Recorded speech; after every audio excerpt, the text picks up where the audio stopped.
Welcome to Sixcast, where bold ideas meet real execution. From breakthrough technology to business strategy to the people building what's next, this is where the conversations happen. No theory, just real insights from industry leaders and innovators shaping the future. Hosted by Waruna Kulawancha, CEO of Six Senses. Let's get into it. I'll say this much: in our family, education is everything. That is something that was pushed upon us. And that's also something that I hold near and dear as one of the reasons as to why I am currently doing what I am doing now. You know, education is everything, but education with app for him to follow me. But I understand the long-term game of this thing. As you develop, the quality of what you put out will develop, just like in anything. I would never post a video or a thing of myself in a swimming suit on any platform, because let's be real. The only way that you can gain traction by people is if you're providing value. And the only way to provide value, the only way to get traction in today's age is through entertainment or through education. Me posting a picture of my dog, no one gives a damn about you. Hello again. Welcome to the Sixcast. Yay. Michael Schill, CEO co-founder of Full Circle Agency from beautiful Miami, Florida, joining with us today. Michael, welcome to the show. What's up, man? Extremely excited at the opportunity to have a deep conversation with you here this morning. And again, humbled to be here and speak with you. I appreciate you having me on the show, brother. Thank you, Michael. Thank you. How is it in Miami today? Man, I'll tell you what, it's hotter than all get out, man. I don't know what's going on with this heat, but man, it's like 90 degrees. We're mid-September, but it's beautiful, man. It's beautiful. And fortunately, and knock on wood, but no hurricanes as of yet. And we are knee deep in hurricane season, man. So we are good here. Miami's a beautiful place to be, and enjoy living here every single day. It's a bit rainy day. We had a couple of very good summer days, like 30 plus Celsius in terms of Canadian system. A couple of 30 plus days here in Toronto area, and today is quite a bit of rain. But anyway, that's where we are doing our business, and we respect that, right? We enjoy what we have. Sir. Yes, sir. Absolutely. Michael and I first met in Toronto at an agency summit. It was a great, we did not really plan to meet. And Michael was just passing by and said, "No, man, I like your jacket. And you're looking sharp." And I was like, "Great, and you look sharp too. You were so dressed well." And of course, in the tech industry, not many people wanted to dress up. I say we quickly synced, and we started talking about Miami and Toronto. And I'd never been to Miami. We started talking about business and how we can potentially collaborate and see how we can help each other. And thank you for taking the time. And we connected on LinkedIn afterwards and kept talking. And I've been watching your shorts, and I've been watching, reading your content. Great stuff, Michael. Before I hand over to Michael to talk about himself, let me give a brief introduction. He may now want to talk about everything that he has achieved. He is a founder of Full Circle Agency, a marketing and social marketing and advertising firm. He's an executive producer for Brickell Drive. I don't know what that is, but I'd like to hear about that. You are also an executive producer, and I think you're an actor also of Linear movie. Linear movie, yes, sir. I'd love to hear about that as well. That's impressive. You were a former top producer for Grant Cardone, responsible for about $40 million in sales. That's a big number. Wow. Lots of zeros behind that number. That's amazing, Michael. A former D1 collegiate athlete at Florida State University. I'm associated with a sports equipment and apparel supplier. I used to work for them. We great relationship, and we still sell, we still provide services to the company, and we work with lots of American football stuff. I think you played football, correct? Oh yeah. That's I love that sport, man. We'll talk about that too. I mean, yesterday I was listening to 22 Super Bowl show, and I think that's probably the best ever been. I know I like Snoop Dogg, I like Eminem, I like Dr. Dre. It was probably the best. I was coming back home after a meeting in the evening. I was like, let me listen to something that can really help me. So most of all, Mike is a very dynamic, vibrant guy with lots of smile on his face. So Mike, again, welcome to the show. Before I go into the next question, I really appreciate the fact that you took the time off your busy schedule to talk to us and give something out and share some of your stories that may be helpful to me, helpful to all the listeners, to those who are just starting their journey or those who are in the middle. So the first question is, it's going to be a loaded question. Tell me a bit about yourself. Who are you, and how's your life journey has been, and what do you want to achieve in life, and what's your impact into this world? Yeah, I mean, look, a little bit about myself. We'll take it back. I was actually born in Georgia. And listen, I'll say this much: Atlanta, Georgia. I'll say this much. This next thing I'm about to say literally changed the trajectory of what I feel could be my life now or my life if it didn't happen. And we were adopted. We were adopted into a family at a very young age. Biological parents necessarily couldn't afford the current situation and so on and so forth. So in that foster care situation, get adopted, get into a family. And I'm forever grateful just for that. That alone in itself is probably the differentiator to where I currently am. And quite frankly, if I'm not here sitting in front of you here today, trajectory could have been completely different, completely different. So, but listen, outside of that, man, I was raised in a multitude of environments, man, a multitude of environments from the inner city to the South. We lived in Wisconsin, back and forth between Chicago, Knoxville, Tennessee, Melbourne, Florida. I went to high school in Florida. Okay. Yeah. And, I'll say this much: in our family, education is everything. Right. Education is everything. And that is something that was pushed upon us. And that's also something that I hold near and dear to as one of the reasons as to why I am currently doing what I am doing now. Education is everything, but education with application is how you actually get results. So that was always instilled. After high school, I had the opportunity to go to Florida State University, and I majored in biology and exercise science while playing Division I football there. And man, I learned so many things playing sports at an incredibly high level. Also balancing a workload of inorganic chem and human biochemistry and Calc 1 and Calc 2 and Calc 3 and Physics 1 and Physics 2, where I could go into all the classes that I was in. And on top of that, part of a fraternity and a part of the student government body, and just so many things were on my table. Quite frankly, you look back and I'm like, damn, I don't even know how I did all that, but we Right. got it done, and we had that opportunity. And, obviously sports is everything, but unfortunately had a knee injury and had to make a quick pivot. And that's when I got into sales, man. That's when I got into sales, and this sales thing. And I know we're going to talk about it, but the sales thing is literally anything and everything. And after college and after going to Denver for a little bit of time, medical sales school and training out there a little bit for track and field, I got my first sales job. I'm doing orthopedic and pharmaceutical sales. And I think that's when everything became real. Went to number one in that company another 2.5 years and got bored because I was at the top, and by the grace of the man above, one of my individuals who was working within that organization, who was my right-hand guy, always at the top of the board myself, he got an opportunity to interview for a guy by the name of Grant. And quite frankly, I didn't even know who the hell Grant was. Had no idea who he was. And he went over to them and he kept pinging me, man, you need to come. If you really want to understand the game, if you really want to level up, you want to see a guy doing something big, you need to come. And I didn't take it seriously for like 6 months, right? And finally by the 7th, I got a call. I'm like, shit, let me go ahead and see what this thing is all about. And 5 years later, became the number one producer for Cardone. And that experience was, better than college, 1,000%. We could get on into the Cardone thing and so on and so forth. But after that, decided, hey, as opposed to growing somebody else's last name, I got to grow. And it's my time now. You learn so many things and you learn on other people's dime.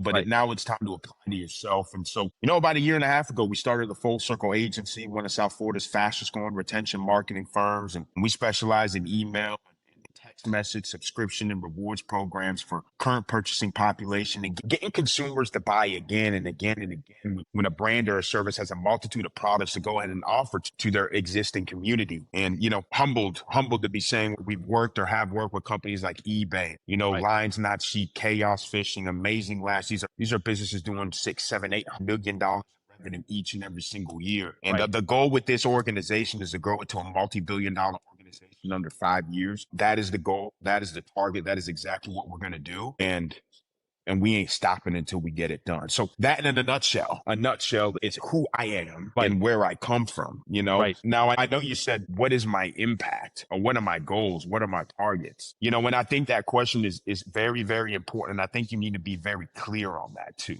You need to be very clear on that. It's something that I write down all the time, every single morning. My goals are to be the New York selling author on the cover of Forbes magazine and People magazine, $10 billion, having a home in downtown New York, in London and LA, able to provide 10 million foster kids with homes because we were adopted, to own a baseball team and a football team, to be one of the prominent businessmen and to give back in that way. Another thing that I write down is that when I die, that every damn news channel on the entire planet stops what it is that they're doing and says that I passed. And that's the target, man. Because if you ain't having an impact like that, bro, what the hell are you doing? It's Impressive, pointless, Michael. bro. Impressive, You know? impressive. This is amazing. Your journey. I didn't know the background story, and thank you for sharing that incredible story. Everyone's story is unique. I have my own story. Everyone I speak to have their unique stories, and your story, being adopted and having a great foster care parents who really took care of you very well, who pushed you to do better, and doing physics and math and economics and whatever you did. And I remember, my parents always, you got to do well, you got to do well, you got to do well. Something they did not really support me or encourage me, however, was going into extracurricular such as clubs and school clubs or sports. But I don't resent that now. But I was able to be part of the Interact Club, the junior version of Rotary Club. It was amazing. It gave me such an opportunity to unearth things that I wouldn't have otherwise unearthed, and to meet incredible people, to be confident, to travel the world, to when I was older, and to do things that I otherwise thought I couldn't do. We were doing some amazing stuff back in year two with technology when computers were running on Pentium 2 or Pentium 3 at the time. Yeah. Right. And I'm glad the fact that you talk about the great, even though it was different circumstances, you had a great childhood in terms of the support, if I understand right, correct me if I'm wrong, and then your support system, your encouragement, and you got love and care and encouragement and support that you wanted in the initial stage, right? Yeah, totally. I mean, 100%. I mean, for sure. I think, you're a product of your environment. You're a product of your surroundings. And, in the beginning, the surroundings were horrible, but later on, the surroundings were great. And so, I think that allows me to be able to adapt in a multitude of different environments, man. I can sit in a board meeting room and turn the board meeting executive talk on, or we can go to a very low income area and I'm completely fine and you would have no idea that I'm from there. You know what I'm saying? Like, it allows for you to be a chameleon. It allows for you to kind of communicate and understand different people, because you got to speak people's language. You got to speak somebody's language, understand. And that doesn't have to do with just Spanish and English or German or Bulgarian. That has to do with what people see, what people know, and how they specifically communicate in their environment. So 100, to answer your question, for sure, and thankful for it, bro. Thankful for it. Don't overlook it. I don't overlook it. And I love your mission statement. In other words, you want to make a lasting impact. When people you pass away, you want people to remember you. You want to be a New York selling author and be at the top, and that's amazing. I want to talk about that as well a little bit in detail. Sometimes people may think, okay, is this goal too high for me? I'll tell you something. One of my, I think, former romantic partners, she asked me, what do you want to be? I said, I want to be a CEO of one of the top companies in the world. It was an overstatement. At the time, I was in Sri Lanka. Again, it's a small country, not a great country, but may not have the same opportunity to grow as in the West. I was like, hey, but I did it. I wanted to get another childhood or boyish dream I had was get my first BMW at the age of 30. And I did. All right. And even those things. So I wanted to talk about that right now. You said you have your expectations and your goals so high. What point do you think it's too high for you? Or should people think it's not too high? People should try to aim to shoot the stars. I don't think that anything is too high. I mean, what is the definition of too high? Like, I think that anybody, the definition of too high is per the person who's saying it. I mean, what's too high for the man above? I mean, infinite is too high. Like, that's not even too high. You know what I'm saying? I don't think that anything is too high. I just think it's what you're willing to believe. And then it also has to do with what you've been exposed to. It's very hard to comprehend something that you've never even touched, you've never seen, or you don't know that someone's been a part of. It's hard to know something that you don't exist. Or it's hard to know something that you don't know exists. Like, it's very difficult. world. Like, how am I supposed to know something exists if I've never seen it? And then lack of belief goes out the window, right? Belief goes out, and then I don't believe it. So I don't think that anything is too high. Yeah. Nothing is too high, man. Like, nothing. Yeah.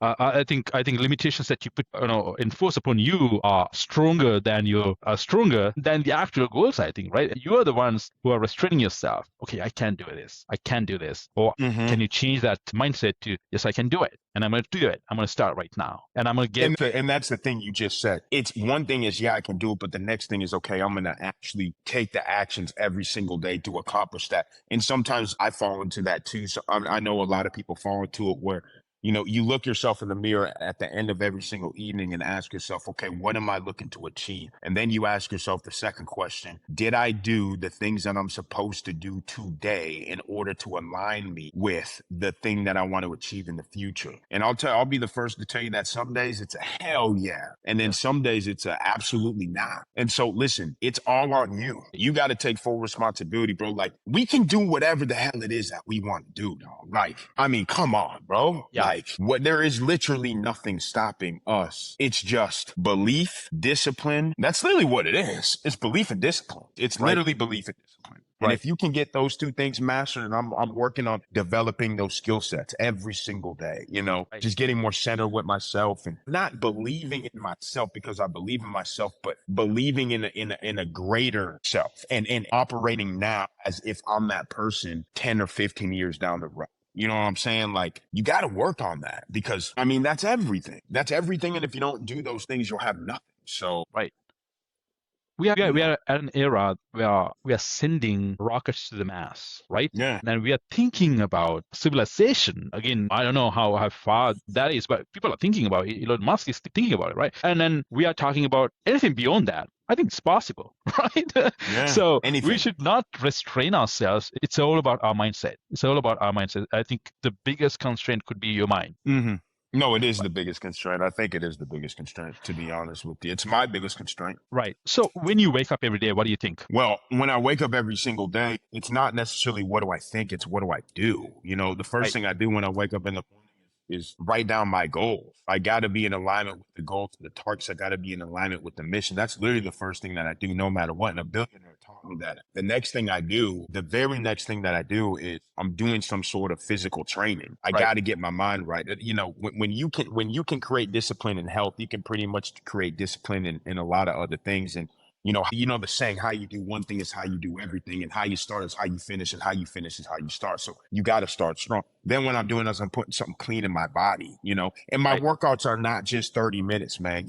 My workouts are real. They're an hour. They're at the track. They're in the gym. They're to the point where I'm almost throwing up, like because that's how I got to push myself. Like, I got to do that. It just has to be like that. Now, I'm not saying you got to do that, but of course, from a sports background, I was exposed to very high level training. So I just never stop doing that. After the workout and after eating, man, I'm training. I'm training on personal development. I'm training on sales training. I'm training on sales training or personal development for at least 25 or so minutes. Then what I've started to adopt is meditation for a strong 15 minutes, right? Then I get into my day. My day is already planned the night before because I'll plan it out. It's already on my calendar. And I'll do all that before 9 a.m. because the first meeting that we have from a business standpoint is at 9 o'clock. So that's what I'm doing every morning. So by 9 o'clock, when you have your first business meeting, before you hit your computer, you have worked out for an hour and a half, meditated for 50 minutes, and read or improved yourself for half an hour almost, give or take, plus your breakfast and the morning prep. Wow. Yes. So you got to be up at least by 6 o'clock. Yeah, for sure. Right. So Sean, you touched on to get there. So what drives you to do that? Yeah, you want is that your future expectation to be successful, leave a legacy? Is that what drives you, or are they more tangible short-term goals that you have to get you out of the bed in the morning? I mean, the tangible, of course, money and revenue drives me. We all responsibilities that we need to fulfill, and that stuff drives me too. You know, there's two massive things that drive me. First of all is my last name, man. Like, I want my last name to be remembered, and I want for 5 to 6 generations from now for Schill, the last name Schill, to still hold clout and credibility. So like, I got to do whatever it takes so my last name is known. And so I'm doing it for my last name. Like, I'm doing it for me, man. Like, do people know you exist? Like, you know, then that's a rhetorical question. Do they know you exist?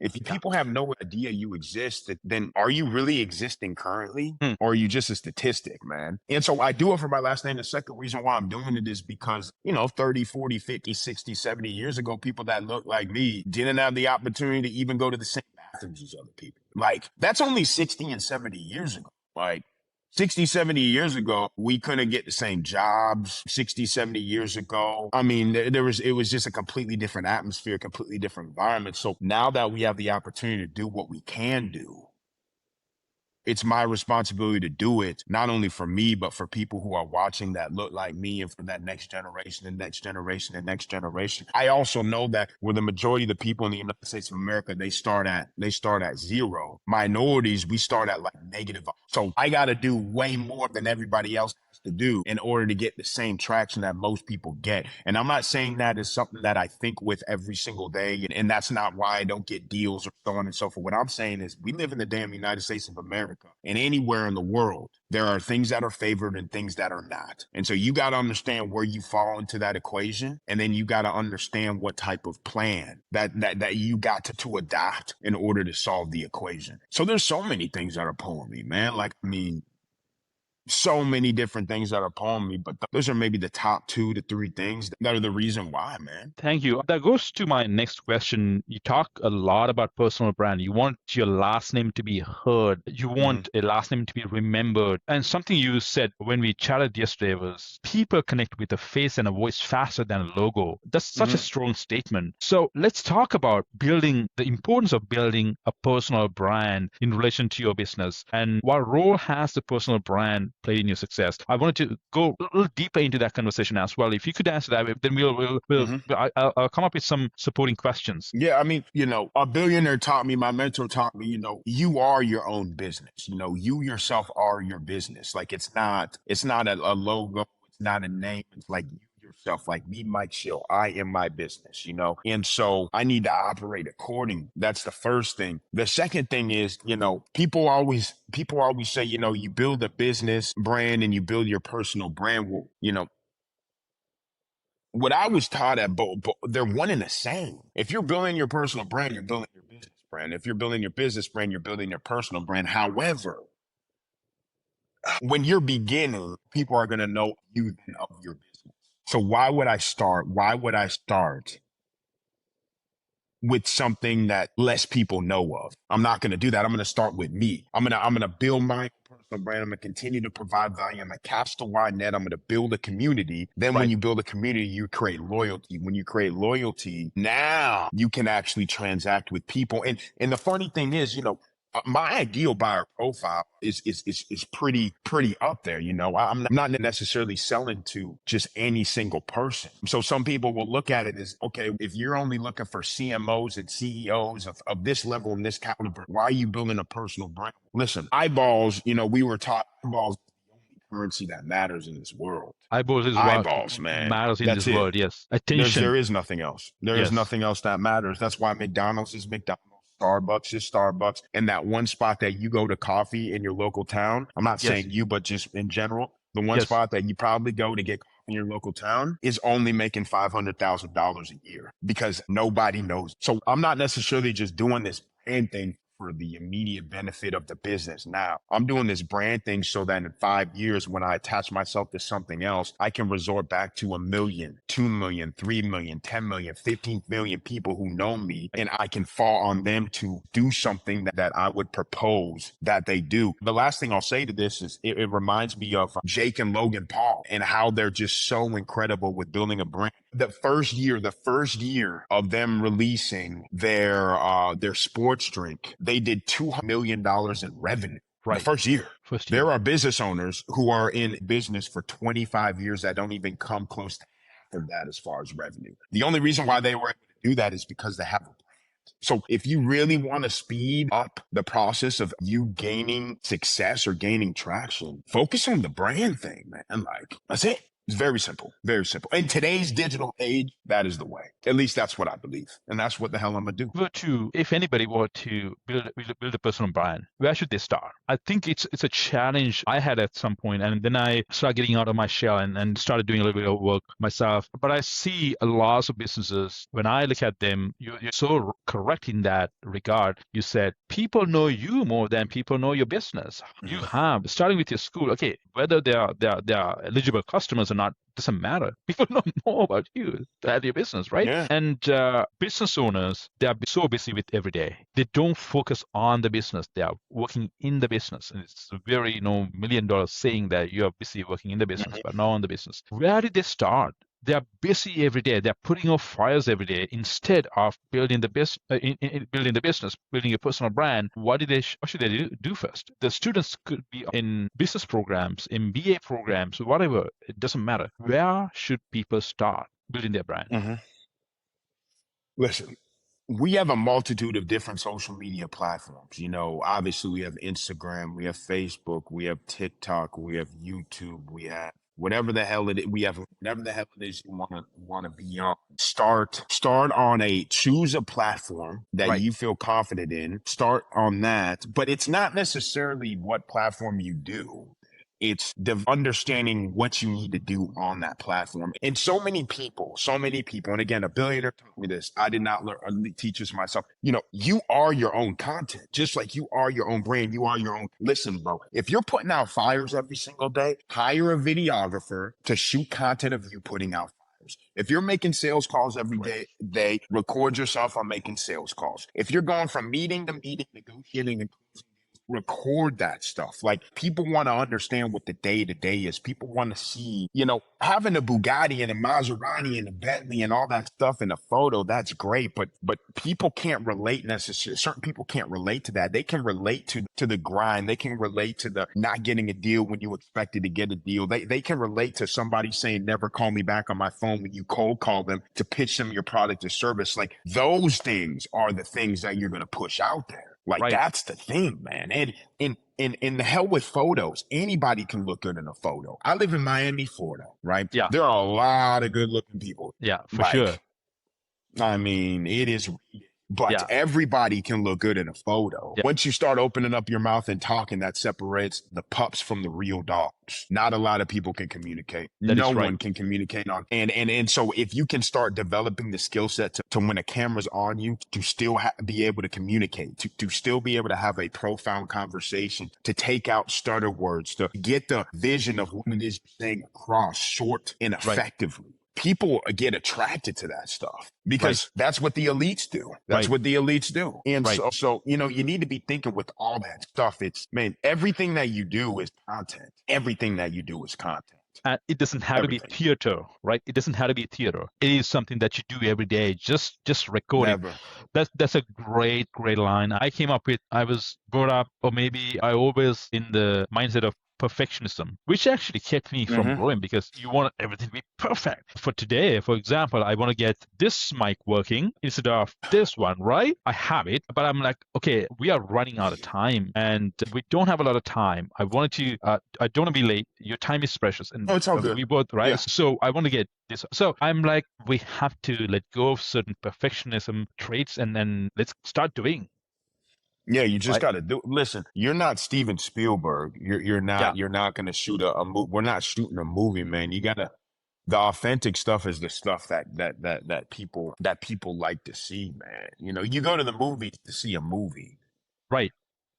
You know what I'm saying? Your stuff doesn't need to look like a movie. Whatever. Yeah. True. It doesn't have to look like a movie right off the bat. Now, of course, as you develop, you're going to want to double down on it.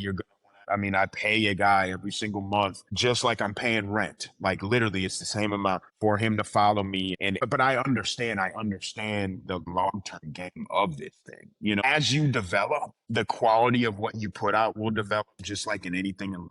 But the Right. first thing is just to take action and just put it out there, man. Like, just Yes. put it out there, man. Know your channels. LinkedIn is primarily professional. I would not post a photo of myself in a swimming suit on LinkedIn. Honestly, I would never post a video or a thing of myself in a swimming suit on any platform, because let's be real. The only way that you can gain traction by people is if you're providing value. And Yes. the only way to provide value, the only way to get traction in today's age is through entertainment or through education. Me posting a picture of my dog, no one gives a damn about your dog. I don't give a damn about your dog. I don't give a damn about what you ate last night. I don't give a damn about where you live. I don't give a damn about the weather. None of that stuff provides value to me. It doesn't provide value to anybody else. So stop posting and putting out stuff that means absolutely nothing other than to you.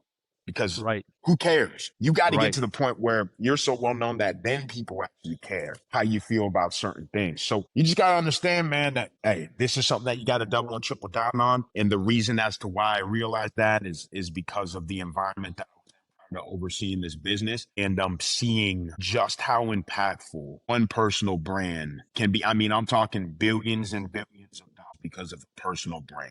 It's crazy, man. Unbelievable stuff. Yes, so right in there, you wanted to provide something your audience may like, not something Mm-hmm. that you may think that you like, right? Yeah. Nothing. I had a great poke bowl last night. I mean, I don't want to put a picture on that because it matters to me, and my audience don't really Yeah. care. No, they don't give a damn about it. It's It's not not beneficial. They're beneficial. not going to follow you. They're not going to follow you. I would Yeah, not follow somebody who's posting about if they had a poker game last night. I right. would follow somebody if they were teaching people about maybe effective ways for customer acquisition and retention, or maybe it's, how to leverage multifamily real estate in your portfolio, or something along those lines. But like, I'm only following the people that, Right. that's it. Thank you. Now, you talked a lot about your beginning of your entrepreneurial journey. Mhm. Everyone's unique. Everyone has a unique story. Your story is unique. You worked for Grant Cardone for 5 years. Is probably the god of selling, obviously. Yeah. I want to Yeah. hear about it. You said you made cold calls about 3 a day. I think it was it that Yeah. the right number. And when you started his business, he was at about 17 million, and now it's about 4 billion. So Mhm. tell me about it. What's the art of selling? And I think what most businesses get wrong, including myself in certain stages in my business, getting the sales process strategy and getting into that sales mindset. So if you could elaborate on that and tell me about your experience at Grant Cardone. Yeah, I mean, listen, that was everything. That was, it's 5 years of working alongside an absolute savage. It's 5 years of being in one of the most hyper active environments that a business has to offer. It was 5 years of sitting across the table with billionaires every single day. It was 5 years of, doing 100 events a year on top of working every single day, Sunday through Sunday. We were teaching people how to sales, how to market, how to advertise, how to grow their business. I had the opportunity to speak in front of 5, 6, 7,000 people, every other weekend on sales, in auditoriums. I mean, we sold out the Marlins here, which is 35 people on the same weekend as the Super Bowl. And we had 35 people here. Like just the stuff that you learned there was bananas. This sales thing is everything. You got to understand sales. That was the first thing that I did is sell a platform that taught individuals how to sell. And I think your ability to do that is what will dictate your immediate traction, right? It's like, the saying, you can have all the leads in the but leads are only as good as the people who are working them. I could have the Right. hottest leads in the world, but if somebody doesn't know how to overcome the objection, if I'm not interested, they can't pick up the phone and dial. They can't set an appointment with the decision maker. They can't follow up and provide all the data and information to get somebody to the point where they could buy if they see value on that next appointment. If they don't know how to present, how to demo, they don't know how to transition from closing or the demo, the presentation to closing, or from closing to the negotiations, or what happens if fulfillment, or when you asking for referrals, or the 30, 60, 90 day after they sign a contract. Like, if you don't understand those things, bro, like, you can't necessarily sell. And if you can't sell, well, then you're not providing the revenue. And if you don't have revenue, then you don't have a business. You just have money. And so, you know, that was a That was just a whirlwind situation. And you know what I saw is just what it takes from an organization standpoint to grow. And there was 100% buy-in in the mission. And the saying, the speed of the leader is the speed of the pack. That guy never slept. That guy never was pushing 10 times harder than what the team was pushing. You know, all that stuff is everything from a leader standpoint. And so you got to see, it was like the New England Patriots. It was like the New England Patriots of sales and business. Right. You know, Right. yeah, so much stuff. So, I mean, bro, there's just so many things. And you said everyone bought into the culture. They were not complaining. Okay, they were not, and there was no space for slackers, I guess, right? No space. No. You were cut. You were cut. Right. Like that's it. Like the right. So how, going into the conversation about getting these business leaders, how do they get people to follow them and follow their dream, follow their mission and vision? How effective communication plays in business success? I think that's his value prop. And what's the tone of voice? And sometimes we talk about empathy, we talk about being very human. I think I agree with all of that too, agree with that too. But sometimes I find some of the business leaders, they're like sharks. They come at you, get you, and they don't settle for anything less. Very persuasive. At the same time, there isn't a tendency for doing things slowly, empathy, being understanding of people's different styles. And how do you balance both, Mike? And what is your advice for business leaders? I do it every day. And then we have people who are top performers. We have people who are average. And we sometimes do not want to discriminate against people who are not performing. We get them on board. So, but from what I understand is the high intense culture that you came from this sales environment did not allow for any room for errors or slackers. No, anyone who's slow is down. They would get you on the bus or you're out of the bus. How do you integrate that slowness and being empathetic, being human, and try to be nice to people at the same time growing your business? What's the strategy there? Yeah, well, listen, man, you can't hold somebody accountable to something and expect them to do that thing if in the beginning you never held them accountable to it. Like, it's all about culture. It's all about the onboarding process. It's all about what you provide for your employees right off the bat. Like, listen, we were held to a high standard, but we also were provided training every single morning. We had to role play every single morning. We had company-wide readings every single morning. We had targets in front of us. We had graphs and metrics and call time and deal flow and so on. Like, I would know my numbers. I would get my specific numbers at least 3 to 4 times a day. Like, I knew exactly where I was at every single state. We would have meetings. They would break down our demos, would break down our calls. Like you understand that you can't. The reason why they were able to hold us to a high level is because they held themselves to a high level to provide an environment for people to win. So then if somebody didn't win, it wasn't their fault. It was yours. And they gave ample time in order to.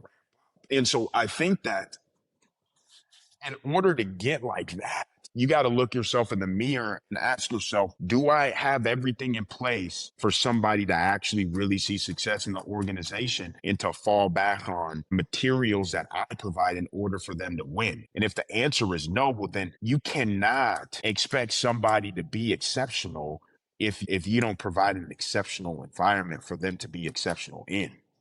Right.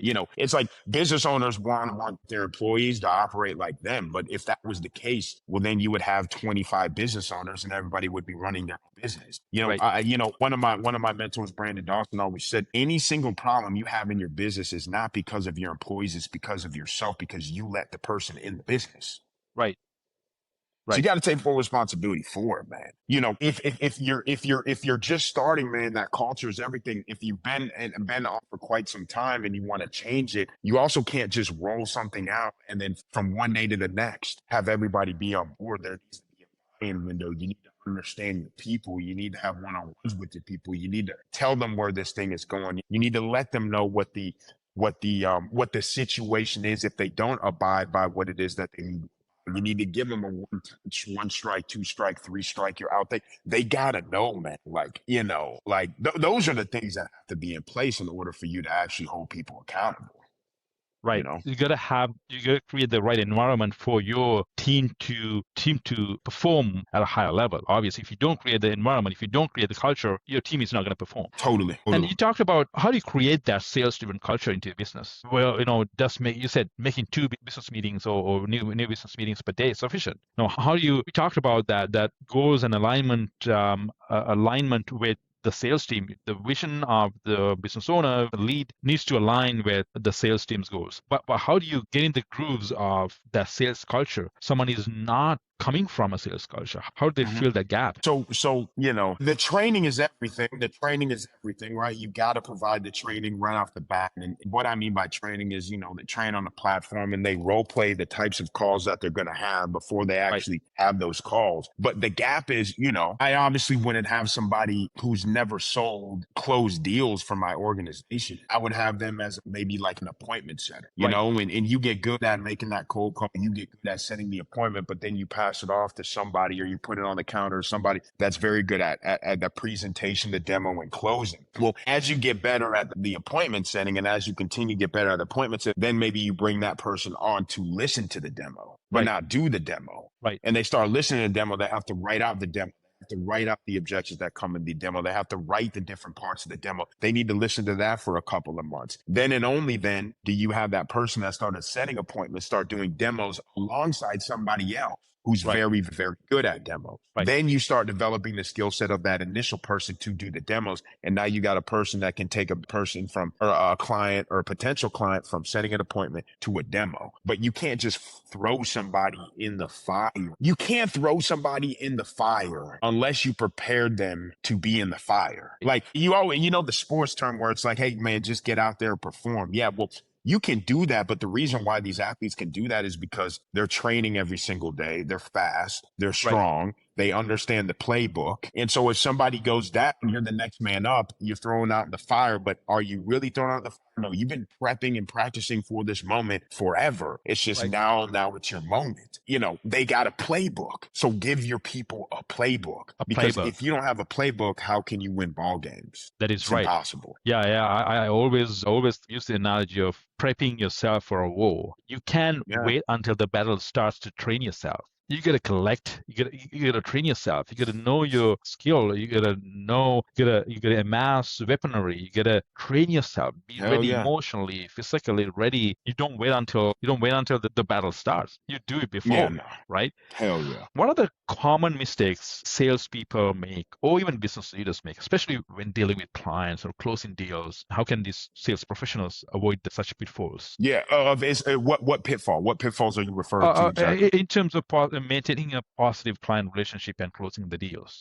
They could be actually 2 questions. How do you avoid any pitfalls in closing a deal? And then how do you avoid pitfalls in maintaining a positive client relationship? Yeah. So, pitfalls in closing a deal, you got to understand there's always going to be pitfalls in closing a deal. You're playing a numbers game. It's 1 for every 10. For every, what we were seeing on average is I'm going to close one deal for every 10 demos, 8 to 10 demos that I do. There's always going to be people that don't move forward today. There's always going to be people that need information today. You got to expect the pitfalls. You got to expect the challenges. That's half the battle. Like you got to expect that. You got to have that. You got to, I already know that I'm going to get hung up on. I already know that people are not going to do a deal. And I already know that it's going to be challenging to get my first couple of deals. Like I already know that. So knowing that is one thing. That just gets your mind right to not be emotional about it, man. Like you can't be emotional about this thing. And then, avoiding any pitfalls in the deals, it's like you got to understand the sales process. You have your meet and greet, your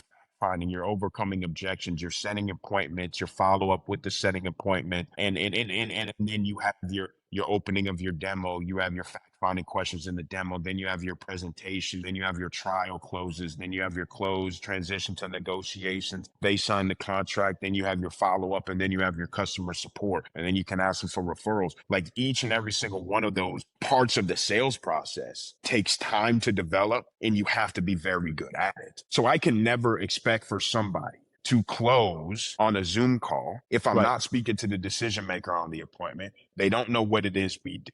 They don't have the pricing. The other people that are typically involved that make a decision at this caliber aren't there, and they don't even know the reason for the call. And then you Right. expect to close somebody. Well, Right. honestly, man, you didn't even really set an appointment. So, you got to learn how to set the table. Right. You set the table and you got a plate, you got a fork, you got a knife, you've got napkins, you've got a glass of water, maybe a glass of milk. Okay, now I can eat. Right. Well, you got to set the table in the same essence for the sales process. Like, what do you, do you really have an appointment, or is it just a wish and hoping of an appointment? Like you Right. really A got vision, to hope, and like, yeah. yeah, like, so that's the pitfall, and then if I know I'm talking to the decision maker, some people will make a decision today, some people will make a decision in 3 months. But the biggest thing is people are going to need your service today. They're going to need your service in 3 months. Like, it doesn't matter. You're going to need a deal today just as bad as you probably are going to need a deal in 3 months. So now it's your responsibility to continue to follow up. And follow up doesn't necessarily mean a generic phone call, text message, or email. Like, every single person in the world only knows how to follow up. Follow up could be, messaging them on LinkedIn, or letting them subscribe to your newsletter, or sending out an email, or sending the office Starbucks coffee, or maybe giving them a free tutorial on X, Y, and Z, or inviting them to an event, or just showing up and shaking a hand and not even asking for the shit. There's so many different forms of follow-up that people have no idea to do. Right. No idea. You know what I'm Right. saying? So, like, how are you treating the customers? So that's the first half. The second half is after the fact. Man, you got to be all over your people like wet on rice. Like, you actually have to care. The only way to eliminate falls in maintaining a strong customer relationship is by getting in front of problems before they happen. And if a problem does arise, addressing it right then and there. Of course, people can expect problems. Yes. People can express some sort of resistance in anything, but it's just a matter of how you respond to it. Are you to kind of solve that situation, or do you let that thing linger for a little bit of time? And customer service is, people just want to be heard when it's all said and done. Like, right. And own so up to the serve your mistakes, people. own up to the problem, Yeah. right? And say, I'm sorry, I know we are working on fixing this.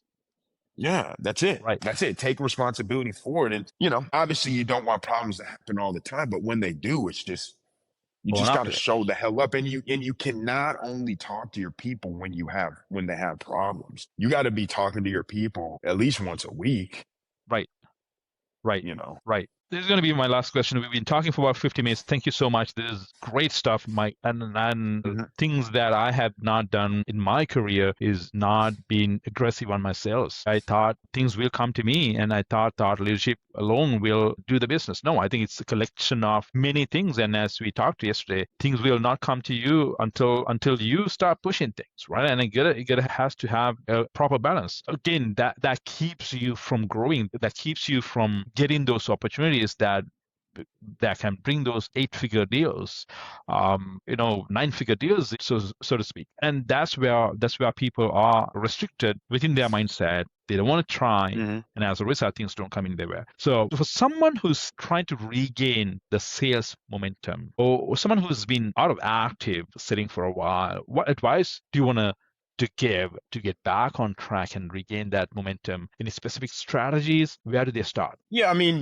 two things you can immediately do is, you got to have a target. You got to have a target for a contact per day or calls per day, like not email sent per day. The hell with an email. That is the easiest thing. That ain't nothing. There's no talent in sending an email. No talent goes in sending an email. I could have a 4-year-old draft up an email. Very cool. Right. I'm talking about picking up the phone and dialing or having a conversation with people like, hey, I'm going to hold myself accountable to having 50 conversations or 60 conversations or 70 conversations every single day to talk about my product, to talk about my service. I don't care how I'm going to do it, but I'm going to do it. Like, that just has to be a non-negotiable. You have a target, but then you actually have to block off time to do that thing. We were always taught that top-end funnel management is the most important thing. Like, prospecting is the most important thing for any business. Prospecting, and prospecting can be in the form of paid ads and whatnot, but I'm not necessarily talking about it. I'm talking about prospecting and getting in contact with people via phone or face to face. So carve out the time. On my calendar, I've got the first 3.5 hours of every day.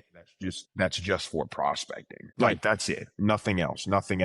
And you tend to do the things that you set time for, and that you have a target to back up. Those two things right off the bat, man. Just do that. Right. That's what I would say initially. Be serious about it and set some target and block off your calendar and do it. and there's no other way.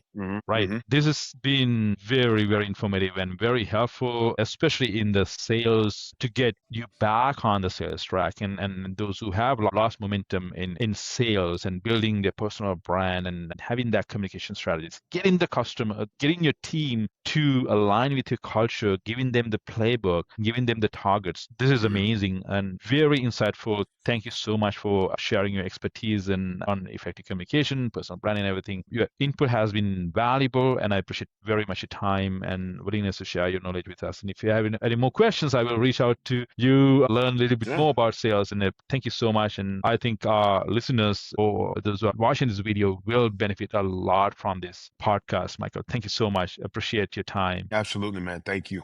Thanks for listening to Sixcast. If you enjoyed this video, subscribe to our channel, like, comment, and share this video with your friends.